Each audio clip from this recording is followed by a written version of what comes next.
Shalom, selamat pagi Bapak Ibu saudara-saudari yang terkasih dalam Tuhan Yesus Kristus.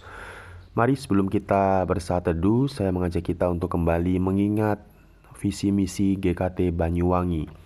Visi misi rumah Tuhan adalah rumah kita menjemaatkan keluarga dan mengkeluargakan jemaat. Jadikan GKT Banyuwangi menjadi rumah rohani, tempat kita saling menguatkan dan menumbuhkan.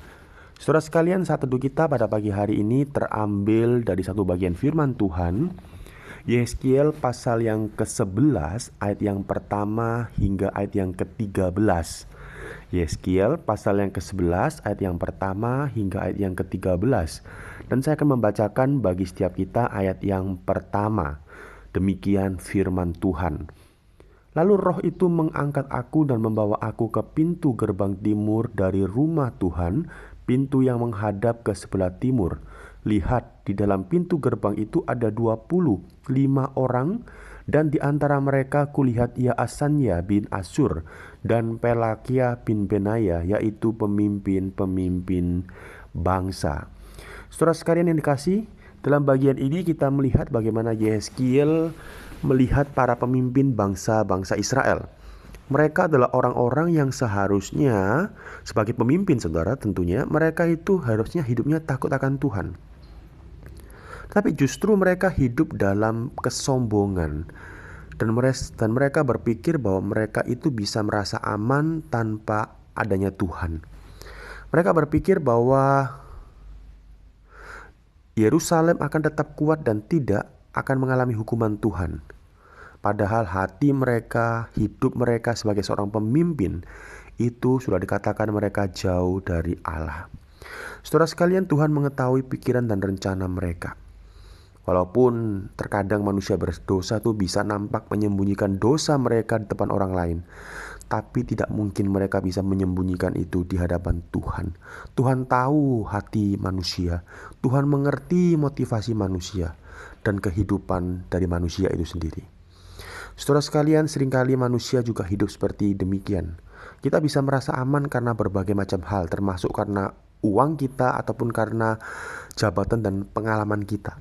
Kita merasa semuanya baik-baik saja, sehingga perlahan-lahan kita tidak lagi mengandalkan Tuhan. Melalui firman Tuhan pada pagi hari ini kita kembali diingatkan bahwa keamanan sejati bukan berasal dari dunia ini, melainkan dari hidup yang dekat dengan Tuhan. Sebab ketika manusia berjalan tanpa Tuhan, maka sebenarnya saudara sekalian, kita sedang menuju kehancuran rohani. Nah, saudara sekalian, kalau kita kembali melihat di bagian Yehezkiel ini, kita menjumpai ketika Nabi itu bernubuat, maka salah satu seorang pemimpin bernama Pelaca itu mati seketika. Dan di sini kita mendapati bahwa firman Tuhan bukan sesuatu yang bisa dikompromikan. Tuhan sangat sungguh-sungguh membenci dosa, dan Tuhan sangat sungguh-sungguh membenci akan pemberontakan. Biarlah pada pagi hari ini sama-sama kita mengkoreksi hati kita di hadapan Tuhan. Apakah kita masih memiliki hati yang sungguh-sungguh takut akan Tuhan, atau justru kita mungkin hanya nampak rohani di luar, tapi sebenarnya hati kita jauh dari Tuhan. Mari kita kembali hidup dalam ketaatan, kesucian, dan sungguh-sungguh bergantung penuh kepada Tuhan. Mari kita berdoa. Bapa di dalam surga, kami mengucap syukur hanya Engkau sajalah yang mengerti dan mengetahui isi hati setiap manusia. Arahkan kami kembali untuk memiliki hati yang sungguh-sungguh murni, hidup yang sungguh-sungguh takut akan Tuhan. Terpujilah nama-Mu, dalam nama Tuhan Yesus kami berdoa. Amin.